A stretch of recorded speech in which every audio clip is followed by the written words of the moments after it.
কাল অর্থাৎ রবিবার মহাশিবরাত্রির দিন পারলে শিবলিঙ্গ থেকে চুপচাপ তুলে নিয়ে আসুন এই একটি জিনিস।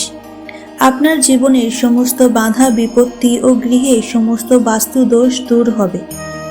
ভগবান শিবের আশীর্বাদে আপনার সকল মনস্কামনা পূর্ণ হবে। নমস্কার বন্ধুরা, আধ্যাত্মিক দর্শন চ্যানেলে আপনাদের সবাইকে জানাই স্বাগত। আশা করছি প্রত্যেকেই ভালো আছেন এবং সুস্থ আছেন।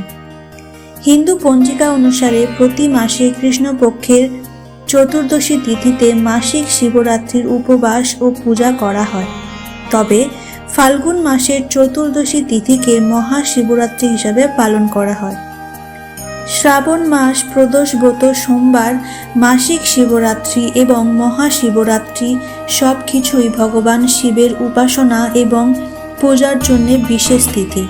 হিন্দু পঞ্জিকা অনুসারে প্রতি বছর ফাল্গুন মাসের চতুর্দশী তিথিতে মহাশিবরাত্রি উদযাপিত হয়। শিবরাত্রি অর্থাৎ ভগবান শিবের রাত্রি।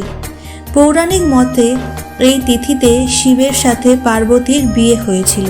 শিব হলেন হিন্দু ধর্মাবলম্বীর সর্বোচ্চ দেবতা। সনাতন ধর্মশাস্ত্র অনুসারে তিনি পরম সত্তা রূপে পূজিত। শিব সৃষ্টি তথা প্রলয়ের তিন কারকের কারক। মহাশিবরাত্রির ব্রত পালন ভক্তদের আধ্যাত্মিক শক্তি এবং আধ্যাত্মিকতার সাহায্য করে এবং ভগবান শিবের আশীর্বাদ লাভ করা যায়। এটি মনে হয় মন এবং শরীরকে পবিত্র করে এবং সব রকম নেতিবাচক প্রবণতা কাটিয়ে উঠতে সাহায্য করে।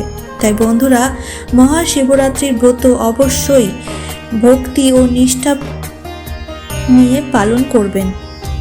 মহাশিবরাত্রিতে সারা দিন উপবাস থাকা হয় এবং মহাশিবরাত্রিতে যে 4টি প্রহর আছে সেই 4টি প্রহরে শিবলিঙ্গ অভিষেক করা হয় এবং রাত্রি জাগরণের মাধ্যমে শিব ঠাকুরের পূজা করা হয়।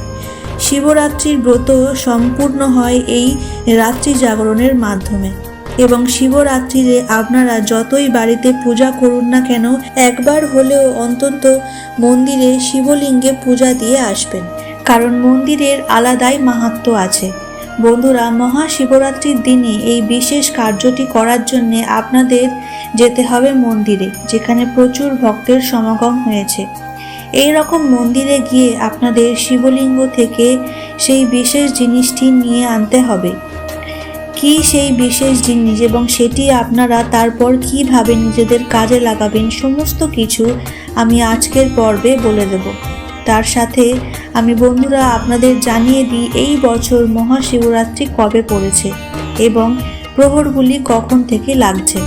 2026 সালের মহাশিবরাত্রি অনুষ্ঠিত হবে 15ই ফেব্রুয়ারি রবিবার, ফাল্গুন মাসের চতুর্দশী তিথিতে। এই উৎসব পালিত হয় এবং সেই অনুযায়ী 15ই ফেব্রুয়ারি 2026 তারিখে এই পবিত্র রাতটি পড়েছে, যা শিব পূজা এবং উপাসনার জন্য অত্যন্ত গুরুত্বপূর্ণ। বন্ধুরা, চতুর্দশী তিথি শুরু হচ্ছে 15ই ফেব্রুয়ারি 2026 বিকেল 5টা 4 মিনিটে এবং চতুর্দশী তিথি শেষ হচ্ছে 16ই ফেব্রুয়ারি 2026 বিকেল 5টা 34 মিনিটে। আর সবথেকে শুভ সময় হলো 15ই ফেব্রুয়ারি রাত 11টা 55 মিনিট থেকে 16ই ফেব্রুয়ারি সকাল 12টা 56 মিনিট পর্যন্ত।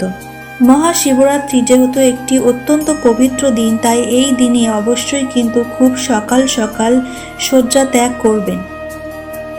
খুব বেলা পর্যন্ত ঘুমাবেন না এবং সকালবেলা ঘুম থেকে উঠেই প্রথমে দেবাদিদেব মহাদেবের নাম নেবেন, নিয়ে আপনারা দিনটি শুরু করবেন। যদিও মহাশিবরাত্রির যে পুজো সেটি হয় প্রদোষ কাল থেকে, অর্থাৎ সন্ধ্যা থেকে সারা রাত ব্যাপী শিবরাত্রি পূজা হয়ে থাকে প্রত্যেক প্রহরে প্রহরে। কিন্তু যাদের পক্ষে রাত্রি জাগরণ করা বা সন্ধ্যাবেলা উপবাস রাখা সম্ভব হয় না, তারা দুপুর 12টার পরে শিবলিঙ্গে অভিষেক করে উপবাস ভঙ্গ করতে পারেন। বন্ধুরা, যার যেমনই শারীরিক ক্ষমতা সে সেরকমভাবেই শিবের উপাসনা করতে পারে, কিন্তু কিছু কিছু কাজ কিন্তু অবশ্যই নিয়ম মেনে পালন করা উচিত। তার মধ্যে প্রথমেই যে কাজটি সেটি হলো সকাল সকাল ঘুম থেকে ওঠা এবং প্রাতঃ স্নান করা। মহাশিবরাত্রির দিন আমরা প্রত্যেকেই জানি যে যদি কোনো নদীতে স্নান করা যায় তাহলে সেটি খুবই পূর্ণদায়ক একটি কর্ম। যদি আপনাদের পক্ষে নদীতে স্নান করা সম্ভব না হয় তাহলে বন্ধুরা আপনারা স্নান করার জলে সামান্য কালো তিল এবং সিন্দুক লবণ মিশিয়ে স্নান করবেন এবং স্নানের পরে অবশ্যই শুদ্ধ কাঁচা বস্ত্র পরবেন। সাদা, হালকা হলুদ এবং সবুজ রঙের বস্ত্র পরাই শ্রেয়। এবং বন্ধুরা বস্ত্রে সর্বদাই গঙ্গার জল এবং ছেটাতে ভুলবেন না। এবং বাড়ি ঘরদোর সর্বত্র গঙ্গার জল দিয়ে ছিটিয়ে দিতে কিন্তু একেবারেই ভুলবেন না। সেই দিনটি দেবাদিদেব মহাদেবের নামে উৎসর্গকৃত, তাই সেই দিন সংযমে থাকবেন, উপবাস রাখার চেষ্টা করবেন। যদি নিতান্তই উপবাস থাকা সম্ভব না হয় তাহলে একবার একটি ফল, জল বা সাবু মাখা খেয়ে আপনারা থাকতে পারেন।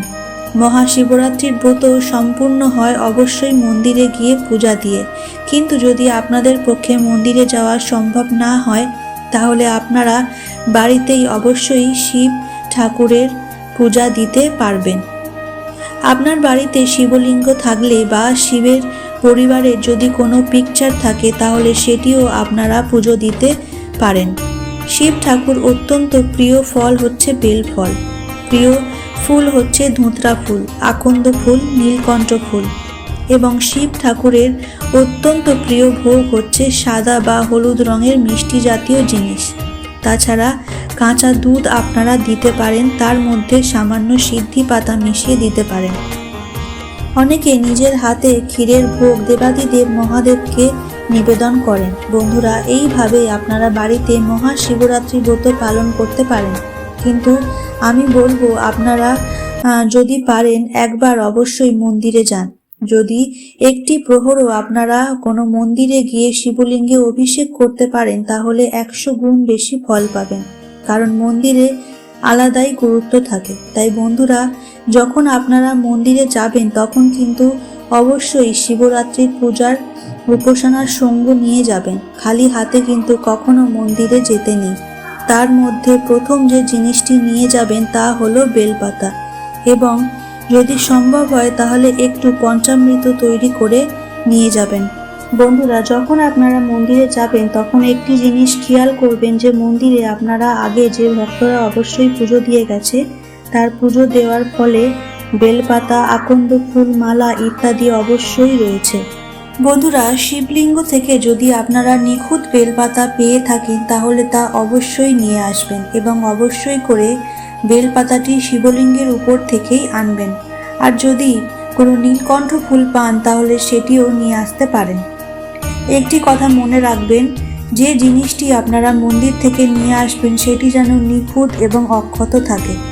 এরপর এটি বাড়ি নিয়ে আসার পর আপনার বাড়ির সকল সদস্যের মাথায় এটি ঠেকাবেন এবং তারপরে সেই প্রসাদী বেলপাতা বা নীলকণ্ঠ ফুলটি একটি সাদা কাপড়ে মুড়ে বাড়ির যে লকার আছে সেখানেই রেখে দেবেন। বন্ধুরা 1 বছর ব্যাপী আপনারা এই বেলপাতা বা নীলকণ্ঠের ফুলটা আপনাদের সিন্ধুকে রাখতে পারেন। বন্ধুরা এই একটি উপায় একটিবার করে দেখুন, জীবনের সব সমস্যার সমাধান হয়ে যাবে, জীবন আনন্দে পরিপূর্ণ হয়ে যাবে।